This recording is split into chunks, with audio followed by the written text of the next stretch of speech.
আসসালামু আলাইকুম ভিউয়ার্স, কেমন আছেন সবাই? Welcome back to my channel ঝটপট কিচেন অ্যান্ড মি। আজকে আমি আপনাদেরকে একটি মুরগির মাংসের রেসিপি করে দেখাবো। এটি ব্রয়লার মুরগির মাংস। ভিউয়ার্স, ব্রয়লার মুরগি কিন্তু অনেকেই খেতে পছন্দ করেন না। আমি যেভাবে রান্না করছি এভাবে যদি একটিবার ট্রাই করেন তাহলে পরবর্তী পর্যায়ে তারা আর ব্রয়লার খেতে কখনোই অসম্মতি জানাবেন না। চলুন জেনে নেই আজকে আমি ব্রয়লার মুরগিটি ঠিক কিভাবে রেডি করে নিয়েছি।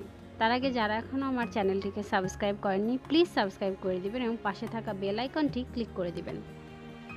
ব্রয়লার মুরগি রান্না করার জন্য আমি আজকে এখানে যে প্রয়োজনীয় জিনিসগুলো ব্যবহার করছি সেগুলো আমি আপনাদেরকে একে একে দেখিয়ে দিচ্ছি। আমি একটি মুরগি নিয়ে নিয়েছি, মুরগিটি প্রায় 1 কেজিরও একটু বেশি।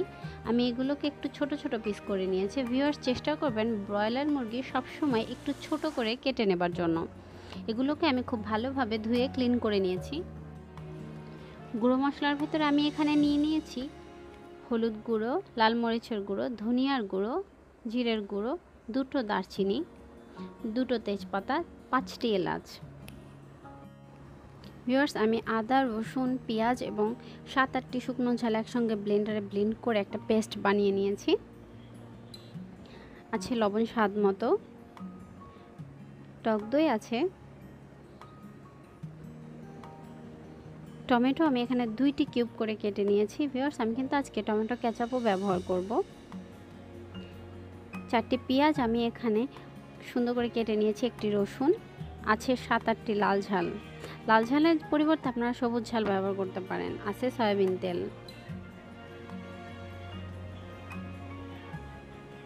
একটি 4টি আলু আমি এখানে খুব সুন্দরভাবে কেটে নিয়েছি। আমি এবার মুরগির মাংসটি রেডি করার জন্য এতে সামান্য পরিমাণ হলুদ গুঁড়ো এবং লবণ দিয়ে খুব ভালোভাবে ম্যারিনেশন করে নিব। দিয়ে দিচ্ছি 1 চামচ পরিমাণ লবণ। আমি এটিকে খুবই সুন্দরভাবে ম্যারিনেশন করে নিব। চেষ্টা করবেন ভিউয়ার্স যেন প্রত্যেকটি মাংসের পিসের গায়ে খুব সুন্দরভাবে লবণ এবং হলুদ মেখে যায়। এভাবে ঘষে ঘষে একটু মাখিয়ে নেবেন।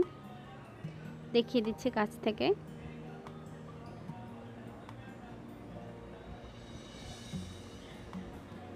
দেখুন ভিউয়ার্স, আমি এটিকে 20 মিনিটের জন্য রেখে দিব। রেডি করে নিচ্ছি আমার টমেটো এবং ইয়োগার্টের একটা মিক্সার। আমি এখানে 1 স্পুন পরিমাণ টমেটো কেচাপ নিয়েছি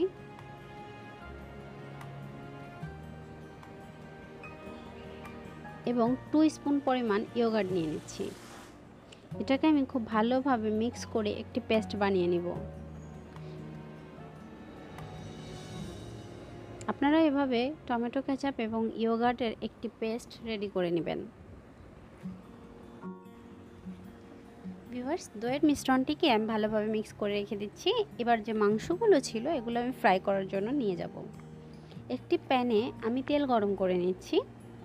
গরম হয়ে যাওয়ার পরে আমি এর ভিতরে মাংসের পিসগুলো একে একে দিয়ে আমি এগুলোকে হালকা বাদামি কালারে ফ্রাই করে ফেলবো।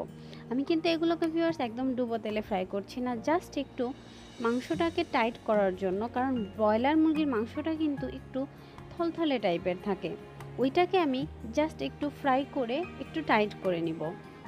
আপনারাও কিন্তু এভাবেই করলে এর স্বাদটাই চেঞ্জ হয়ে যাবে। আমি এখন মুরগিগুলোকে একটু উল্টে দিচ্ছি। এক পাট হালকা একটু ভাজা হয়ে গেলে আমি অপর পাশে দিয়ে দিব।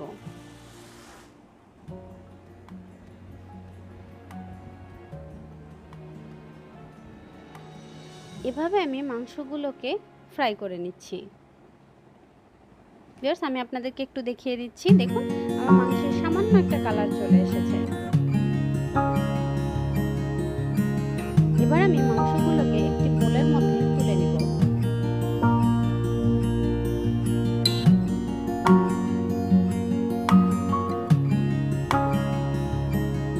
ঠিক এমনভাবে আমি সম্পূর্ণ মাংসগুলোকে ফ্রাই করে নিব। ভিউয়ার্স, আমার মাংস ফ্রাই হয়ে গিয়েছে। এরপরে আমি কড়াইতে পেঁয়াজ, রসুন এবং লাল মরিচ দিয়ে দিচ্ছি। এগুলো সামান্য একটু ভাজা হয়ে গেলে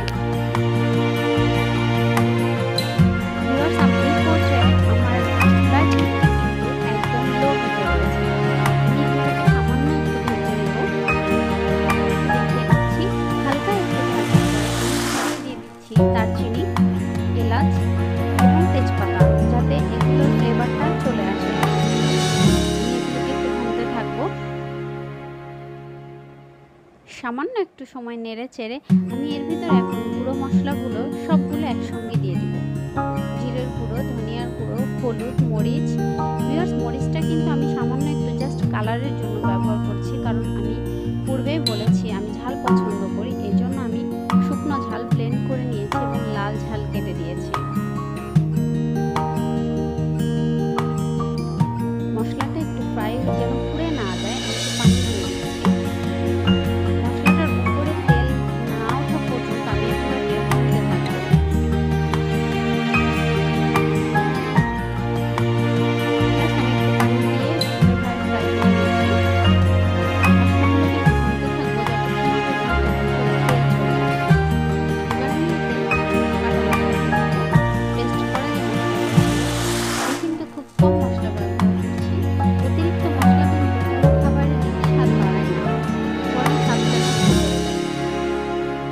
ভালোভাবে ভুনতে দেখুন আমার তেল চলে এসছে উপরে। আমি এবার আলুগুলোকে দিয়ে দিচ্ছি।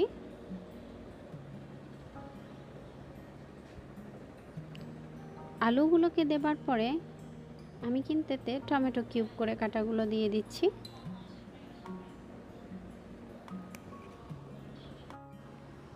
দিয়ে দিচ্ছি আমার ভেজে রাখা মাংসগুলো। এগুলোকে আমি ততক্ষণ পর্যন্ত ভুনতে থাকবো যতক্ষণ না পর্যন্ত মাংসের উপরে একটা তেলতেলে ভাব চলে আসে। ভিউয়ার্স, এই মাংসটি হতে কিন্তু সময় খুবই কম লাগবে, যেহেতু আমরা মাংস আগে একবার ফ্রাই করে নিয়েছি।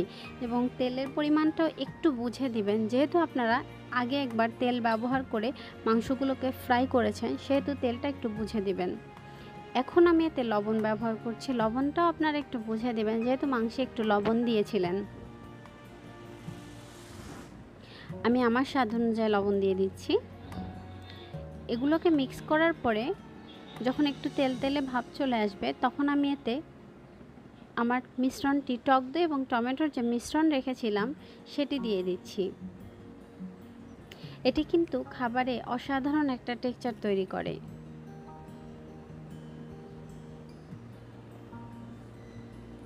খুব ভালোভাবে নেড়ে ছেড়ে আমি মিক্স করতে থাকবো। ভিউয়ার্স, আমি এটিকে ভালোভাবে নেড়ে ছেড়ে ফ্রাই করতে থাকবো। আমার চুলার আঁচটি কিন্তু এই পর্যায়ে মিডিয়াম টু লো হিটে, না হলে আমার মশলা কিন্তু পুড়ে যাবে। আমি কিন্তু এটাকে বেশ খানিকটা সময় নিয়ে ফ্রাই করে নিয়েছি। এই পর্যায়ে আমি পানি দিয়ে দিচ্ছি। আমি কিন্তু খুবই সামান্য পরিমাণ পানি ব্যবহার করব, যেহেতু আমার চিকেনটি আমি আগেই ফ্রাই করেছিলাম। সো এই চিকেনটি রান্না হতে খুবই কম সময়ের প্রয়োজন হবে। আমি এবার এটিকে একটি ঢাকনা দিয়ে ঢেকে দিব। ভিউয়ার্স, 15 মিনিট পরে আমার এটি রেডি হয়ে গিয়েছে। আমি একটি সার্ভিং বলে সার্ভ করে নিচ্ছি। তৈরি হয়ে গেল আমার মজাদার ব্রয়লার চিকেন আলু দিয়ে। আমি কিন্তু উপরে সামান্য একটু জিরের গুঁড়ি দিয়ে দিয়েছি, আপনারা এটি চাইলে স্কিপ করতে পারেন। আমার এই রেসিপিটি যদি আপনাদের ভালো লেগে থাকে, কমেন্ট বক্সে অবশ্যই জানিয়ে দেবেন। চলে আসবো পরবর্তী কোনো রেসিপি নিয়ে। সবাই ভালো থাকবেন। আল্লাহ হাফেজ।